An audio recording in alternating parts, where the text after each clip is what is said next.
Hi, my name is Joe Barnholt, and I'm running for Lakewood City Council. One of my campaign goals is to focus on the spread of information about the resources Lakewood has available for you as taxpayers, and help people understand the decisions that are being made in the city that affect your daily lives. I'm very impressed with how forward-thinking Lakewood is with utilizing social media and the internet for their outreach. You can provide feedback outside of meetings utilizing tools like Lakewood Speaks, stream live meetings online, and watch city council meetings on YouTube, usually as early as the next day.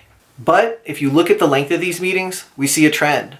Meetings that start at 7 p.m. on Monday often don't end until Tuesday morning. Committing that amount of time to stay up to date on Lakewood policy isn't realistic for a lot of people. And if you want to speak on a specific topic, but see that topic is at the end of the agenda, you're in for a long night. So, I wanted to try an experiment. Digestible videos that summarize our Lakewood City Council meetings into just the facts, highlights, and votes that affect you. To start us off, I wanted to do this on a City Council meeting with a little bit more manageable length. Last week's study session. So, for the first time, here's your study session, soon to be City Council meeting recap. Wish me luck.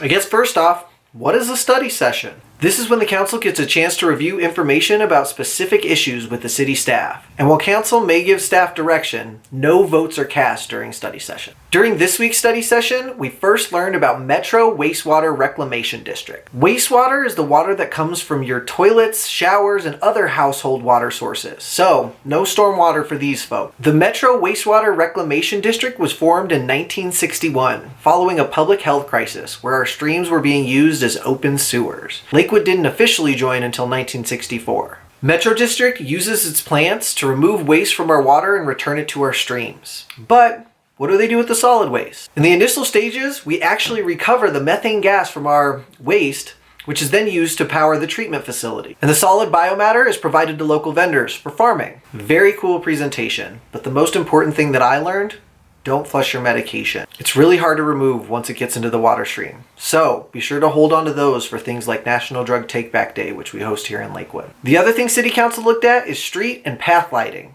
This is the overhead lights, not the traffic signals. And the goal was to get recommendations from council and the community about what they wanted to see with the future of the city when it comes to illumination. Excel actually owns most of the lights in Lakewood, and there's a potential savings should Lakewood want to actually take ownership of these lights. There's pretty polarizing opinions when it comes to adding or removing lights. A lot of people want to add them for safety, while a number of people want to remove them for sustainability goals. Either way, if you want to add or remove them, you need a petition and approval from a traffic engineer. There are a number of other things to consider about lights, including warmth, brightness, and color. And all of these have different benefits, whether it's you seeing the road or police being able to see a fleeing suspect. At the end of the study session, both the public and council look to lean on the expertise of the city employees for the best recommendations when it comes to lighting. Not necessarily the norm when it comes to these issues, but it was great to see our council put their trust in the city staff when it comes to this complex and diverse issue. So, what do you think? Do you have any questions, suggestions, improvements? Leave me a comment or send me a message. Thank you, and be sure to check out joefor3.com for more information about my campaign.